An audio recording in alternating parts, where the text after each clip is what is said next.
हाम्रो घरमा आमाजीको पुरानो थैली छ। पुरानो छ तर छ।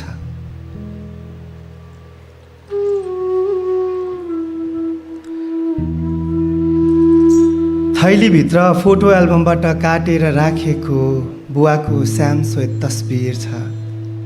कान्छी बुहारीलाई आफ्नै हातले लगाइदिने सपना बोकेको नाक सजाउने फुली छ। घरमा आमाजीको पुरानो थैली छ। पुरानो छ तर छ। छैनन् त थैलीका कान चलाउने आमाजीका औँलाहरू। छैनिन् थैलीकी मालिकनी।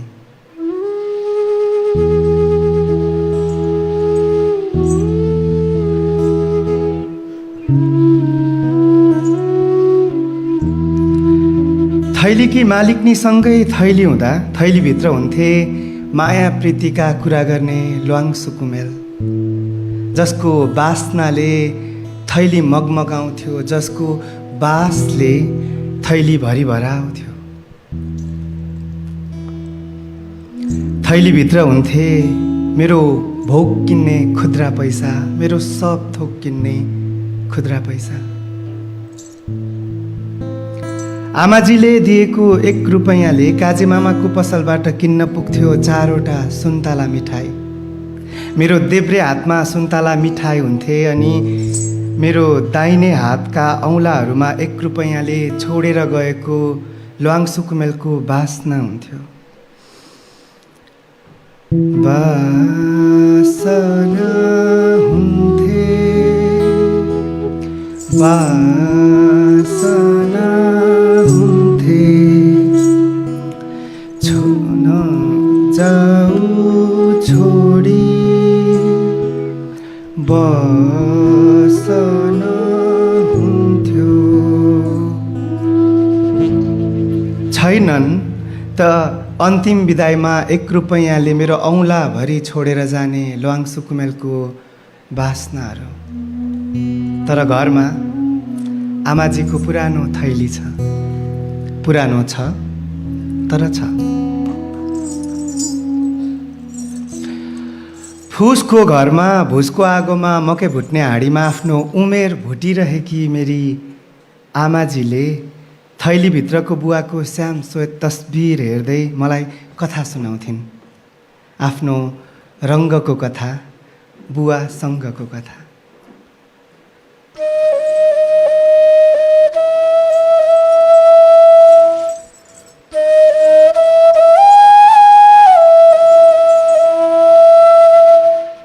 चाँदी काटी रन्के बाला, सुन काटी जन्तर, मलाई पनि सिकाइदेऊ न, मलाई पनि सिकाइदेऊ न, कान्छी ल्याउने मन्तर। आऊ बसौँ थकै मारौँ कदमको छायामा, आऊ बसौँ थकै मारौँ कदमको छायामा। मौरी भुल्यो रसमा, म भुल्यो माया जालैमा, सानो मायालाई म भुल्यो माया जालैमा। आऊ बसौँ थकै मारौँ कदमको छायामा, आऊ बसौँ थकै मारौँ कदमको छायामा।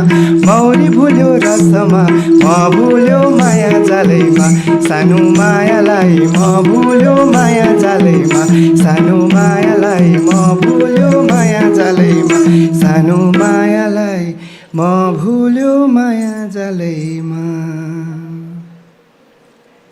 कान्छा, तेरो बुवालाई खुबै मनपर्ने गीत हो यो। म मेरो जन्म घरको जेठी तेरो बुवाको कान्छी भएर आएँ, हुलै हुलमा हराएँ। हरेक पटक थैली खोल्दा आमाजीले बुवालाई यसरी सम्झिन्थिन्। आफ्नो जन्मघरको सर्वस्व छोडेर बुवाको भर गरेर आएकी थिइन्। उसकै नामको सिन्दुर उसकै थर गरेर आएकी थिइन्।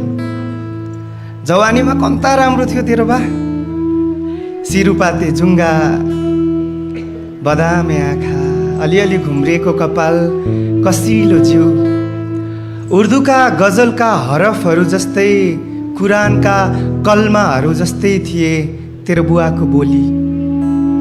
बिस्मिल्लाहिर्रहमानिर्रहिम, पहला कलमा तैयब, ला इलाहा इल्लल्लाहु मुहम्मदुर रसूलुल्लाह।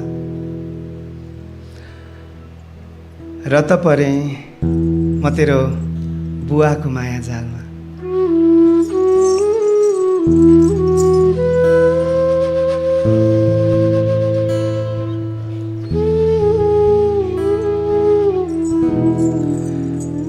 उसै गरी मकै भुट्ने हाँडीमा बैंस भुटिरहेकी 56 वर्षीय मेरो आमाजीका गालाहरूमा 16 वर्षीय गुलाबी आरुका फुलहरू फुल्थे।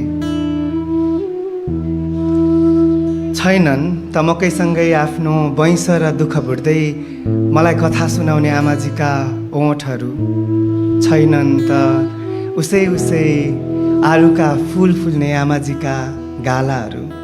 तर घरमा आमाजीको पुरानो थैली छ। पुरानो छ तर छ। आमाजीले हामी छोराछोरीको सपना अनि बुवा घर फर्किने आसमा समय सक्दा सक्दै यति धेरै थाकी छिन् कि थकाइ आमाजीलाई भेट्दा थाक्थ्यो। यो थैलीले कहिलेकाहीँ झिँजो मान्दै भन्छ, ए कान्छा खोलिँदैन मेरो मुख, एकछिन सास फेर्नु छ मलाई।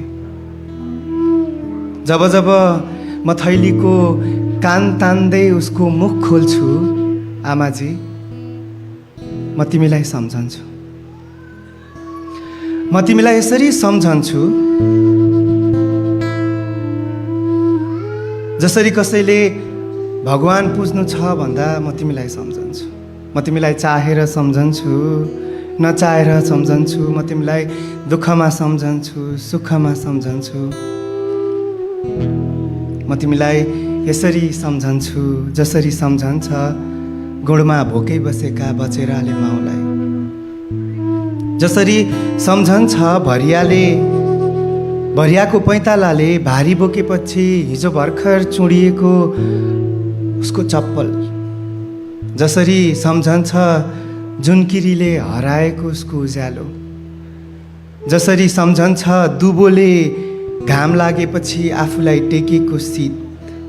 म तिमीलाई यसरी सम्झन्छु जसरी म सहर पसेको बेला सम्झन्थे तिम्रो आँखाहरूले मेरो आँखा। अनि सम्झन्छु चन्द्रमा जस्तै चम्किलो तिम्रो अनुहार, जसको अलिकति दाग बोकेर म यतै कतै बाँचेको छु, बाँचिरहेको छु। हजुरआमाको चपाउने दाँत झरेपछिको खाल्टो चाउरी परिरहने गाला जस्तै चाउरी परिरहने यो थैलीमा खचाखच पैसा भरेर डम्म बनाउने तिम्रो रहर हो। तिम्रो पाठे घरको यो पाठोलाई यो थैली घर हो। तिमी ढुक्कै बस, म यो घर भत्किन दिने छैन। खुदा हाफिज आमाजी, खुदा हाफिज।